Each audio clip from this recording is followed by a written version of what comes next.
Baik, selamat siang. Salam sehat selalu untuk Bapak, Ibu, rekan-rekan semuanya yang telah berkenan menyaksikan video ini melalui channel YouTube kami.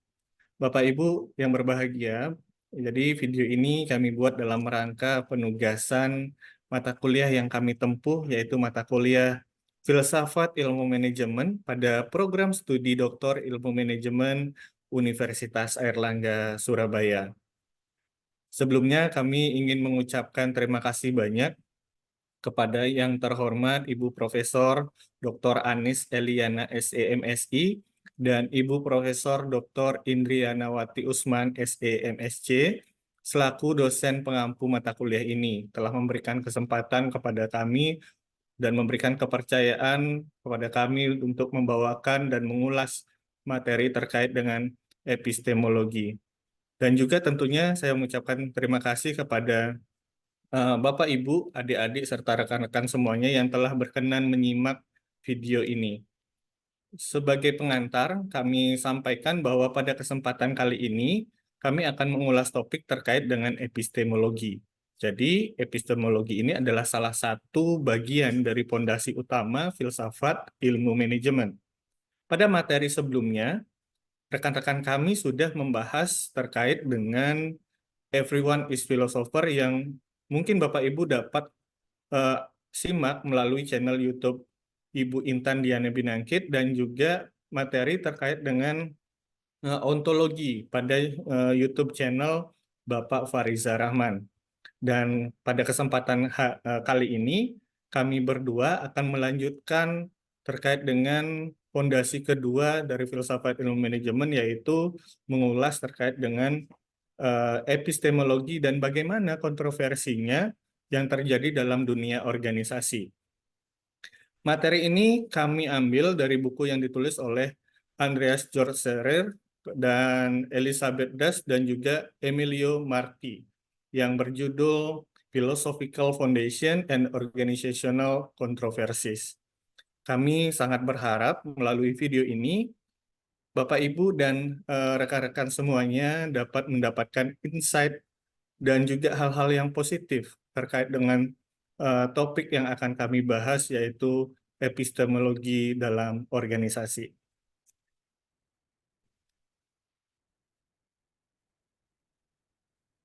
Baik, sebelum lanjut untuk mengulas materi ini, perkenalkan saya adalah Komang Sumerte. Saya berdomisili di Bali dan saya seorang mahasiswa Fakultas Ekonomi dan Bisnis, program studi Doktor Ilmu Manajemen di Universitas Airlangga. Dan rekan saya, Ibu Mikret Agustina Silaya, ini juga sama-sama student di Fakultas Ekonomi dan Bisnis Universitas Airlangga, Surabaya.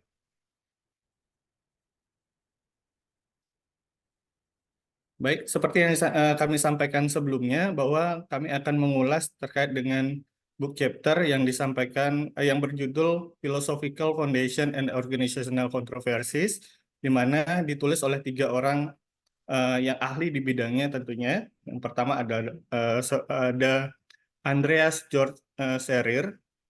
Beliau adalah seorang profesor di Business Administration and Theories di firm at the University of Zurich di Switzerland. Sedangkan penulis yang kedua adalah Elizabeth Das, di mana beliau adalah seorang research assistant khususnya dalam bidang postdoktoral di Cruci Institute of Technology. Dan yang terakhir ada Emilio Marti.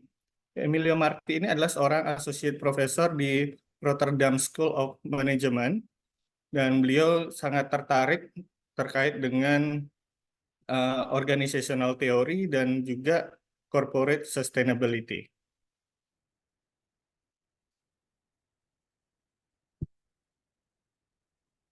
Nah, kalau kita memulai dari filsafat ilmu manajemen. Sebenarnya filsafat ilmu manajemen ini uh, seperti yang saya sampaikan tadi bahwa memiliki 4 fondasi. Dan secara lebih spesifik pada kesempatan ini kami akan menjelaskan fondasi yang kedua, yaitu epistemologi. Apa sih sebenarnya epistemologi? itu sendiri. Bahwa secara kalau filsafat yang mempelajari segala kemungkinan yang ada di dalam ilmu pengetahuan. Jadi epistemologi juga ini dapat didefinisikan sebagai cabang ilmu filsafat yang mempelajari tentang hakikat, kemudian tentang asal muasal, dan juga tentang ruang lingkup dari adanya suatu pengetahuan. Jadi kalau kemarin di dalam ontologi kita berbicara masalah keberadaan dari ilmu pengetahuan, tapi di dalam epistemologi kita berbicara masalah ruang lingkup, kemudian asal muasal, dan juga tentang hakikat dari ilmu pengetahuan itu sendiri. Dan khusus dalam eh, book chapter ini, bahwa kita akan membahas bagaimana memahami epistemologi, dan epistemologi ini juga merupakan hal yang sangat penting untuk memahami bagaimana perkembangan ilmu pengetahuan di dalam organisasi. Ilmu ini berkembang dari pemahaman filsuf yang sangat terkenal, tentunya Bapak Ibu sudah pasti pernah mendengar nama beliau, yaitu Plato. Ya, di dalam tulisannya, Plato di tahun 369 sebelum Masehi, yang beliau tulis di dalam Theaetetus, beliau menulis bahwa menurut Plato yang menyampaikan bahwa justified is true belief. Apa sih yang dimaksud Plato bahwa justified is true belief?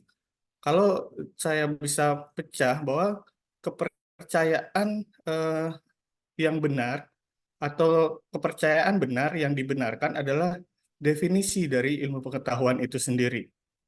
Maksudnya di sini adalah kepercayaan yang benar berarti keyakinan yang sesuai dengan kenyataan.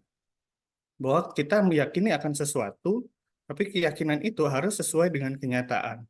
Kemudian yang dibenarkan itu maksudnya adalah keyakinan tersebut memiliki alasan yang kuat dan tidak hanya didasarkan pada hal-hal yang bersifat kebetulan saja, tetapi dapat dibuktikan secara logis seperti itu. Contohnya, kalau saya berikan contoh di sini adalah bahwa kita sangat yakin bahwa bumi itu bulat. Nah, keyakinan ini benar karena sesuai dengan kenyataan. Kemudian, keyakinan ini dibenarkan karena ada banyak bukti ilmiah yang mendukungnya, seperti pengamatan astronomi, penelitian-penelitian yang dipublikasikan oleh NASA, perjalanan keliling dunia, dan juga foto-foto luar angkasa yang sangat mudah kita dapat akses sekarang. Nah, itu bisa memberikan pembuktian atau justifikasi terhadap keyakinan yang kita miliki. Nah, contoh lain misalnya adalah keyakinan di dalam organisasi, misalnya saya contohkan adalah bahwa keyakinan kita terhadap bahwa leadership itu atau leadership mampu mempengaruhi organizational performance. Ya, di dalam organisasi kita yakin bahwa leadership itu bisa membawa pengaruh positif atau dampak positif terhadap organizational performance. Nah, keyakinan ini dapat dibenarkan karena ada hal yang ilmiah yang bisa kita buktikan atau yang mendukung pernyataan tersebut.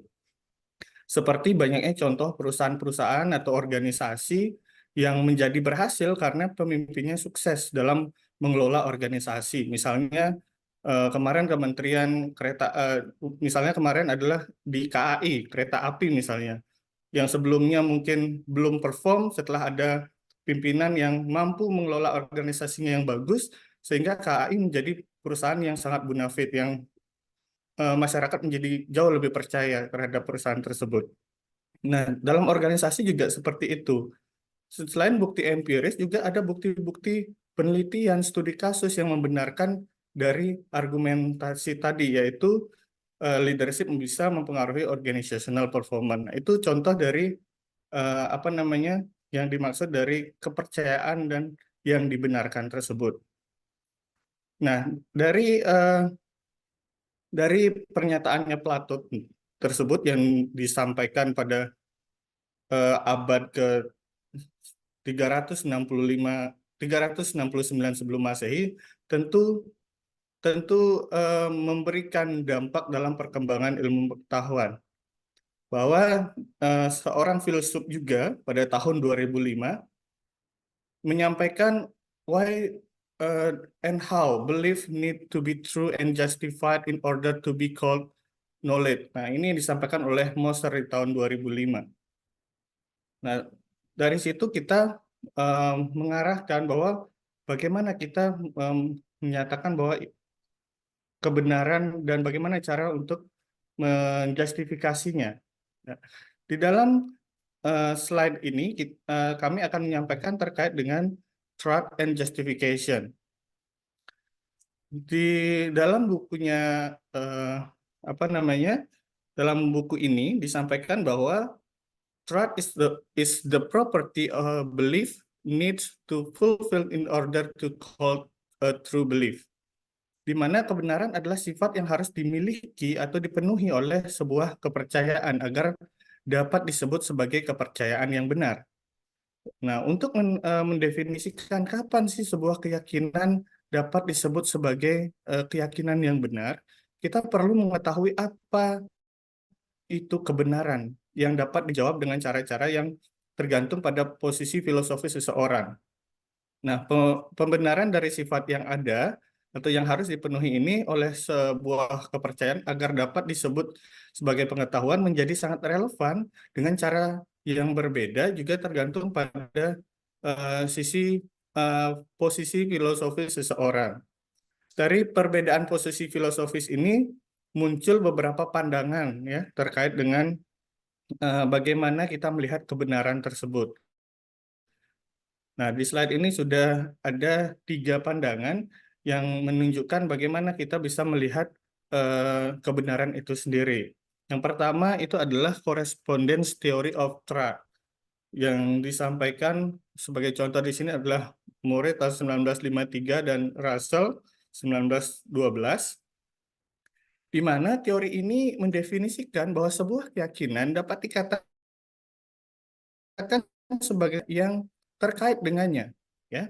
Jadi teori ini tercermin dari implementasi penelitian dengan pendekatan fenomenologi misalnya. Ini sebagai contoh, misalnya studi fenomenologi tentang perilaku impulse buying oleh generasi Z pada situs belanja online. Penelitian ini menjadi sangat menarik ketika suatu keyakinan tentang perilaku impulse buying dikaitkan dengan fenomena yang tinggi yang terjadi di masyarakat yang kita bisa lihat secara langsung di masyarakat aktivitas berbelanja online. Yang aktivitas belanja online ini didominasi oleh generasi Z saat ini sehingga apa namanya teori ini relevan terkait dengan fenomena yang terjadi yang dilakukan oleh generasi Z dalam berperilaku apa namanya berperilaku dalam berbelanja online. Sedangkan pandangan yang kedua adalah coherence theory of truth, di mana teori ini mendefinisikan bahwa sebuah kepercayaan tentang suatu adanya fenomena yang terjadi dapat disebut sebagai kepercayaan yang benar ketika hal tersebut adalah sesuatu keyakinan yang koheren dari sudut pandang yang logis.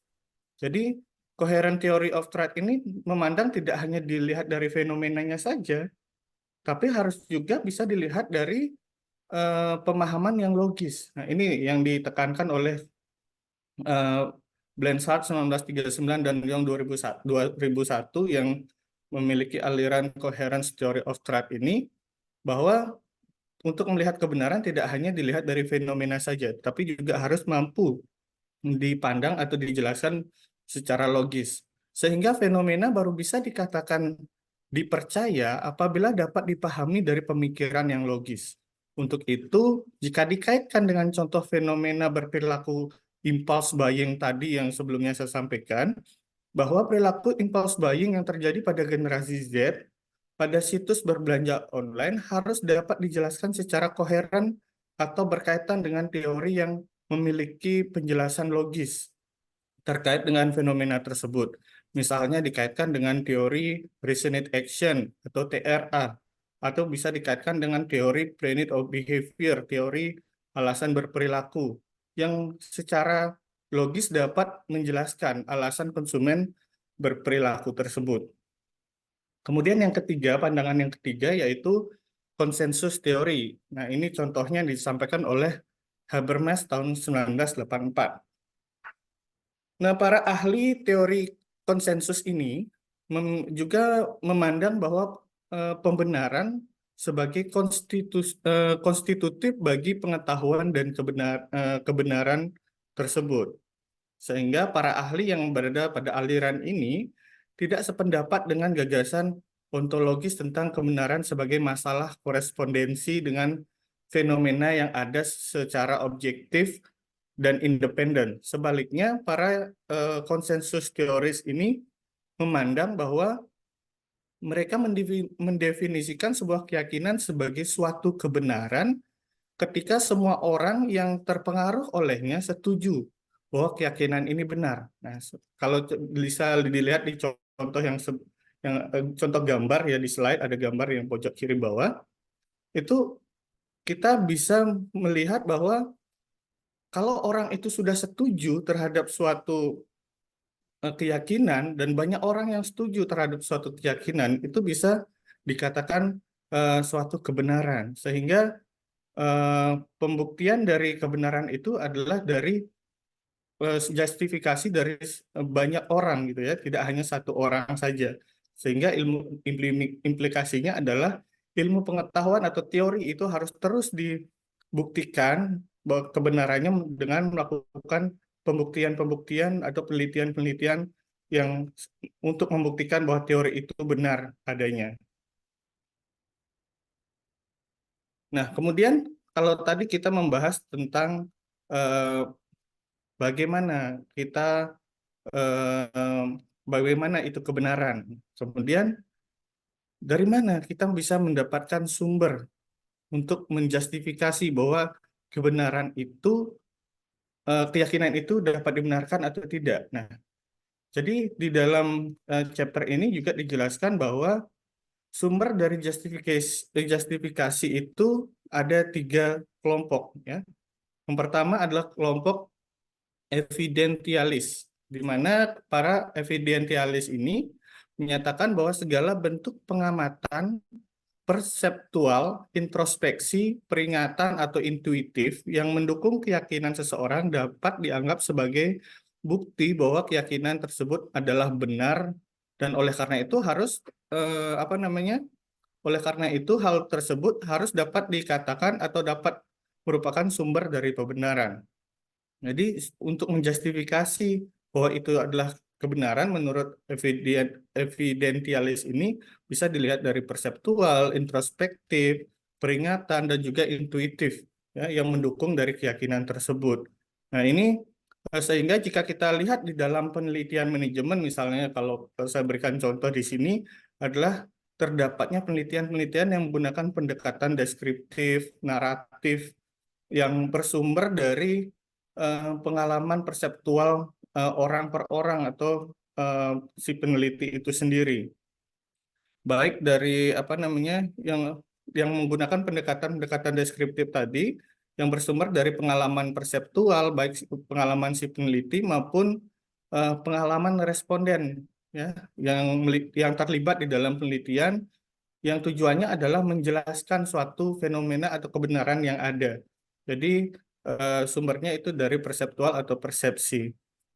Kemudian dari aliran reliabilis, yang dimana kaum reliabilis tidak selalu menentang evidensialis, dimana kaum ini menganggap tidak apa namanya evidensialis ini kurang lengkap gitu ya. Mereka berpandangan bahwa pengalaman yang bersifat internal bagi seseorang hanya dapat dilihat sebagai pembenaran yang valid untuk keyakinan yang benar. Jika sumber pembenaran internal ini adalah sumber yang dapat diandalkan, jadi pandangan reliabilis ini menekankan pada kredibilitas dari sumber yang digunakan untuk kebenaran itu sendiri. Jadi kalau tadi evidentialis itu melihat bahwa cukup dari pengalaman seseorang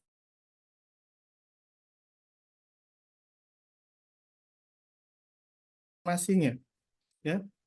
Kemudian hal ini menjadi paling umum kita gunakan dalam penelitian manajemen, khususnya dalam pendekatan penelitian kuantitatif misalnya, di mana penelitian dalam kuantitatif kita diwajibkan untuk menguji reliabilitas informasi yang digunakan dalam penelitian apakah sudah reliable atau tidak. Sedangkan pada penelitian kualitatif biasanya dilakukan dengan menggunakan teknik triangulasi data penelitian untuk memastikan apakah reliabilitas sumber informasi yang kita gunakan itu dapat diandalkan atau tidak. Kemudian yang ketiga itu ada aliran sosial epistemologi, di mana epistemologi sosial, misalnya di sini yang disampaikan oleh Goodman dan Kisser, memiliki pandangan berbeda dan mempertanyakan apabila suatu keyakinan dikatakan sebagai kebenaran berdasarkan pengalaman dari seseorang, maka muncul pertanyaan apakah proses kognitif internal seseorang dapat bekerja dengan baik atau tidak. Nah, dari hal tersebut, ini akan menjadi pertanyaan ketika interaksi sosial merupakan perangkat utama untuk melampaui subjektivitas dalam keyakinan, sehingga subjektivitas dalam penelitian harus dihilangkan untuk mendapatkan justifikasi kebenaran yang valid. Nah, itu pandangan dari tiga eh, aliran terkait dengan dari mana sumber justifikasi itu dapat kita peroleh. Nah, dan berikutnya kita akan melihat bagaimana hubungan dari kepercayaan, di mana kita akan membahas terkait dengan relationship between beliefs. Terlepas dari apakah kebenaran mengacu pada individu yang memiliki keyakinan atau interaksi antara beberapa individu yang memegang keyakinan yang sama, di luar dari itu, kebenaran dari suatu keyakinan mengharuskan seseorang itu untuk memeriksa bagaimana persepsi membentuk keyakinan. Nah, ini apa namanya? Ini sangat penting ya, bagaimana persepsi itu membentuk keyakinan dan bagaimana juga berbagai keyakinan tersebut saling terkait, dihubungkan dengan cara yang logis.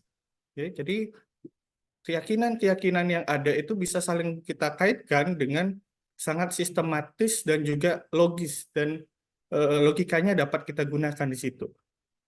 Nah, di sini ada dua pandangan terkait dengan relationship between beliefs itu sendiri.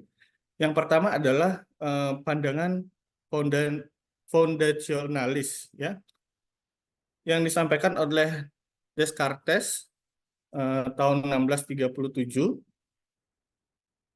di mana kaum ini, fundamentalis ini, menyatakan bahwa karena sebuah kepercayaan dapat dibenarkan oleh kepercayaan lain, karena tadi disampaikan bahwa serangkaian kepercayaan, gitu ya, karena sebuah kepercayaan dapat dibenarkan oleh kepercayaan lain, maka seseorang perlu memiliki seperangkat kepercayaan dasar yang mendasari. Harus ada kepercayaan dasarnya terlebih dahulu. Kepercayaan dasar ini yang dianggap benar, ya, tanpa memerlukan pembenaran tambahan. Konsep ini yang mendasari, kalau saya lihat sebagai contoh, konsep ini yang mendasari bahwa kita dalam melakukan penelitian, ya, biasanya mengacu pada kepercayaan dasar yang kita kenal dengan grand theory, yang sebagai dasar utama kita untuk mengembangkan suatu penelitian. Ada grand theory atau teori dasar yang kita acu, sehingga justifikasi kita terhadap justifikasi kita memiliki pedoman yang sangat kuat dalam mencari kebenaran atau melakukan pemetaan seperangkat kepercayaan dasar melalui systematic literature review guna apa namanya, membentuk suatu keyakinan dari hasil riset yang sudah ada dan saling terkait. Yang tadi disampaikan yaitu saling terkait dan dihubungkan dengan cara yang logis. Nah, itu bisa berbentuk literatur review yang dibuat di awal, gitu ya, untuk mendasari yang disebut dengan kepercayaan dasar tadi. Nah, untuk yang kedua itu ada yang disebut dengan kelompok koherentis, di mana penganut paham koheren ini sebagai contohnya adalah yang disampaikan oleh Lewis tahun 1946. penganut paham ini, di sisi lain mereka berpendapat bahwa tidak ingin memperumit suatu kebenaran yang ada. Jadi mereka ingin mencoba menyederhanakan. Kemudian mereka menyatakan bahwa keyakinan tidak perlu membentuk rantai titik referensi yang hierarkis. Jadi tidak perlu harus saling berkaitan, gitu ya.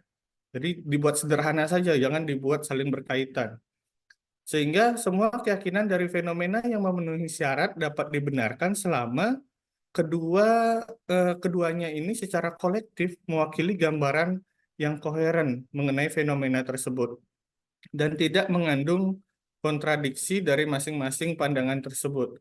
Pendekatan ini sering terjadi untuk kasus-kasus yang sangat langka atau jarang terjadi, sehingga tidak dapat dilakukan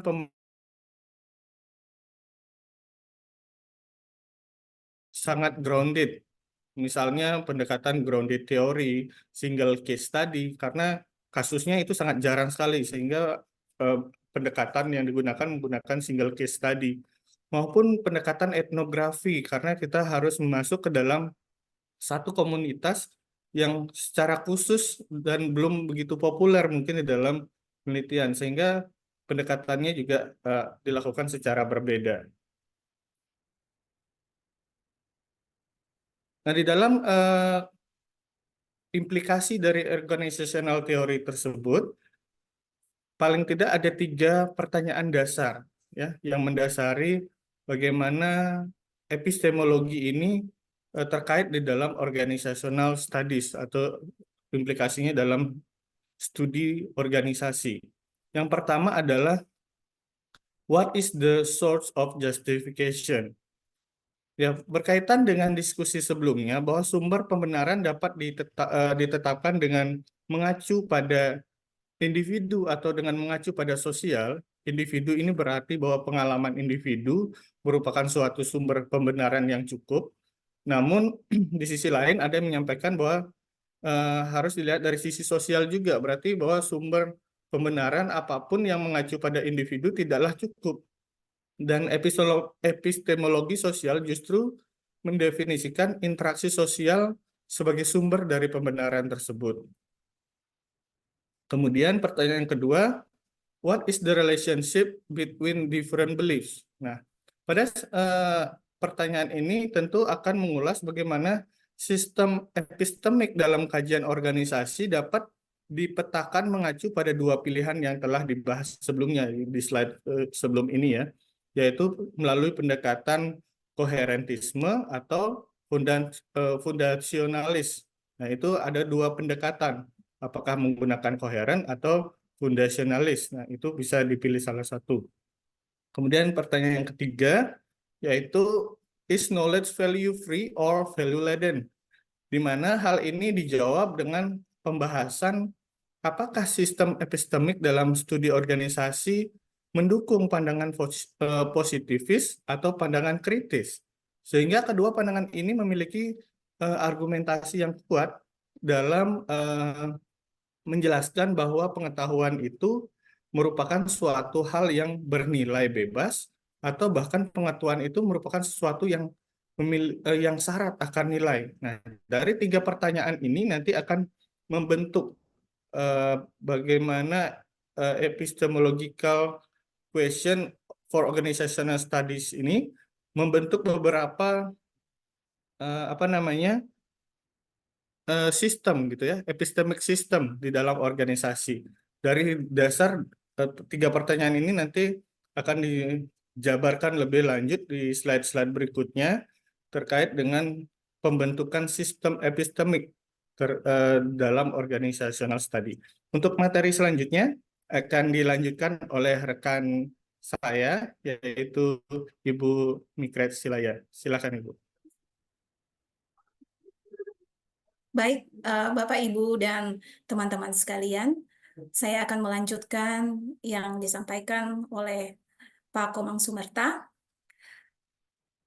Selanjutnya itu adalah kontroversi epistemologi dalam studi organisasi. Studi organisasi itu terdiri dari sistem epistemik yang bersaing. yang masing-masing berupaya menjelaskan secara berbeda bagaimana pengetahuan dapat dikembangkan. Berdasarkan analisis tentang mode penjelasan yang berbeda dalam studi organisasi, maka dibedakan antara 6 sistem epistemik. Yang pertama, model subjek-objek. Disebut model subjek-objek adalah sistem epistemik yang dominan dalam studi organisasi hingga tahun 1980-an dan tetap populer hingga hari ini. Sistem epistemik ini mengasumsikan bahwa objek seperti perilaku perusahaan ada secara independen dari subjek yang melakukan penelitian. Yang kedua, interpretivisme. Interpretivisme mulai populer sejak tahun 1980-an. Sistem ini berangkat dari model subjek-objek yang mengasumsikan bahwa fenomena sosial tidak dapat diselidiki dari luar melalui metode yang biasa diterapkan dalam ilmu-ilmu alam dan bahwa pengamatan terhadap fenomena tidak dapat dilepaskan dari subjek yang mengetahui. Dalam sistem ini, sebuah fenomena tidak ada secara independen dari pikiran yang mengetahui yang mengamatinya, tetapi secara sosial dibangun melalui proses interpretasi. Yang ketiga, teori kritis. Teori kritis dibangun di atas interpretivisme dan memperhitungkan bahwa pengetahuan tidak objektif dan bebas nilai, dan selalu melayani kepentingan individu atau kelompok tertentu. Teori kritis tidak membatasi ruang lingkupnya untuk menggambarkan dunia, tetapi bertujuan untuk mereformasi dan mengubah kondisi sosial. Yang keempat, postmodernisme. Postmodernisme sejalan dengan interpretivisme dan teori kritis. Postmodernisme berpendapat bahwa pengetahuan secara historis dan kultural bergantung karena pada asumsi paradigmatik. Yang kelima, fungsionalisme. Fungsionalisme ini menganggap bahwa perilaku individu tidak dapat sepenuhnya menjelaskan fakta sosial, seperti institusi atau perubahan sosial atau kelembagaan. Fungsionalisme dapat diterapkan baik pada tingkat organisasi dan masyarakat dan memainkan peran utama sebagai sistem epistemik dalam studi organisasi. Dan yang keenam, yang terakhir, teori pilihan rasional.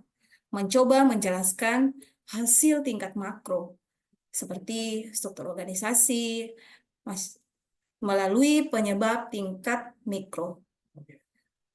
Salah satunya melalui preferensi dan perilaku individu. Nah, beberapa sistem epistemik berasumsi bahwa pembenaran bergantung terutama pada pengamatan fenomena dan pemikiran logis. Subjek-objek model, interpretivisme, fungsionalisme, dan teori pilihan rasional semua menganut gagasan ini. Nah, menurut sistem ini, proses kognitif individu merupakan sumber pembenaran. Nah, sementara interaksi sosial membantu memilah kesalahan yang dibuat oleh masing-masing peneliti. Interaksi semacam ini bukanlah sumber utama pembenaran. Sistem epistemik lainnya yaitu teori kritis, postmodernisme, melihat pembenaran sebagai aktivitas sosial yang inheren dan berasumsi bahwa interaksi sosial adalah sumber utama pembenaran. Nah, tabel 2.1 merangkum asumsi epistemologi dari sistem epistemik. Nah, kalau dilihat di sebelah kiri, posisi epistemologi yang mendasari sistem epistemik itu berbeda. Seperti tadi yang sudah saya jelaskan, ada 6 sistem epistemik, subjek-objek. Nah, apa sumber pembenaran dari subjek-objek? Sumber pembenarannya adalah pengamatan peneliti individu adalah sumber utama pembenaran untuk keyakinan tentang hubungan sebab akibat. Apa hubungan antara kepercayaan yang berbeda? Hubungan kepercayaan yang berbeda dari subjek-objek itu harus membangun wawasan empiris fundamental. Nah, apakah pengetahuan bebas nilai? Peneliti organisasi dapat mengidentifikasikan hubungan sebab akibat yang tidak bergantung pada nilai dan kepentingan. Itu salah satu dari yang dijelaskan pada tabel ini terkait dengan posisi epistemologi yang mendasari sistem epistemik berbeda.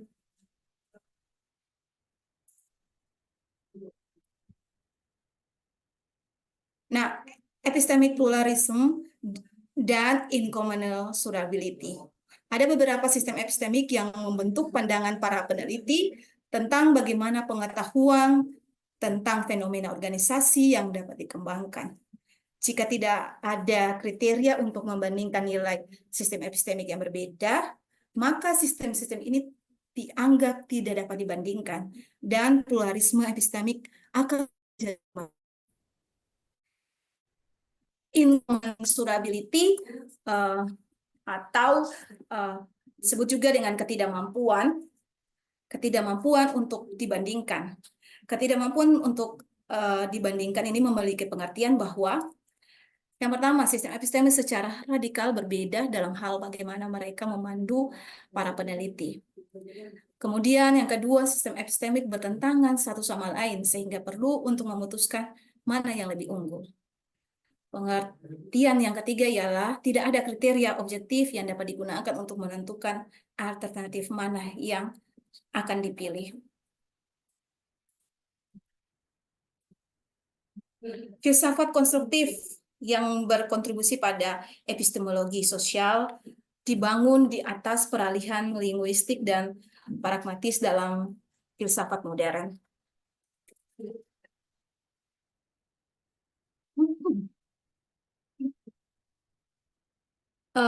Kalau dilihat di ini layar ada dua tokoh. Yang sebelah kiri itu adalah Rorty. Rorty ini dengan Rorty ini punya pemahaman wawasan tentang the linguistic stand in philosophy yang menghasilkan di mana wawasan analisis filosofi yang harus dibingkai dalam kerangka analisis penggunaan bahasa. Sehingga kaidah-kaidah dalam penulisan dan penyusunan sebuah karya ilmiah harus menggunakan bahasa yang sangat baku dan mudah dipahami oleh setiap orang. Menurut Rorty ini bahwa keterbatasan dalam bahasa juga mencerminkan keterbatasan dalam mengetahui dunia. Selanjutnya di sebelah kanan, Bernstein. Bernstein ini pemahamannya yaitu tentang the pragmatic stand in philosophy. Nah, the pragmatic stand in philosophy ini menekankan peran praksis dan mempertahankan bahwa suatu tindakan tersebut tertanam dalam konteks alam atau sosial, di mana pengalaman aktor atau individu dikendalikan oleh perbuatan yang nyata dan capaiannya. Nah, pragmatic stand in philosophy ini membuktikan proposisi itu benar atau tidak. Tidak hanya ditentukan dalam ranah bahasa atau wacana, tetapi diverifikasi atau dibantah ketika subjek berhadapan dengan satu sama lain di dunia sosial atau dengan objek di dunia ilmiah. Ya, yang terakhir untuk pembahasan ini adalah undressing incommensurability. Ini dapat dipahami sebagai konflik antara perspektif yang berbeda yang muncul ketika tidak tersedianya kriteria penilaian yang objektif dan valid untuk menilai suatu perspektif. Nah, bagi akademisi, perbedaan ini dapat dilihat dari perbedaan pandangan dari pemahaman suatu proposisi dalam penelitian, sehingga mereka akan sulit untuk menyepakati konsep dasar, metode, tujuan penelitian, serta bagaimana kebenaran tersebut dapat didefinisikan secara ilmiah.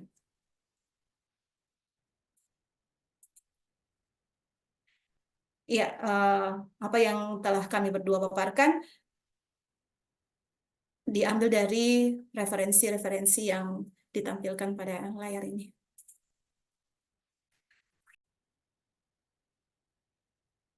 Baik, terima kasih Ibu Mika telah menambahkan tadi pemaparan terkait dengan epistemologi untuk materi kita pada topik pembahasan kali ini.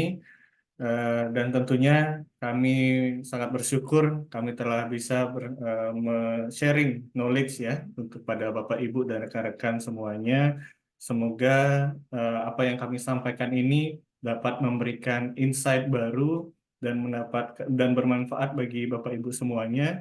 Dan kami juga tidak lupa mohon maaf apabila dalam penyampaian kami ada hal-hal yang keliru atau mungkin hal-hal yang kurang berkenan, kami mohon maaf yang sebesar-besarnya. Dan akhir kata saya ucapkan terima kasih banyak dan sampai jumpa di video kami selanjutnya. Terima kasih.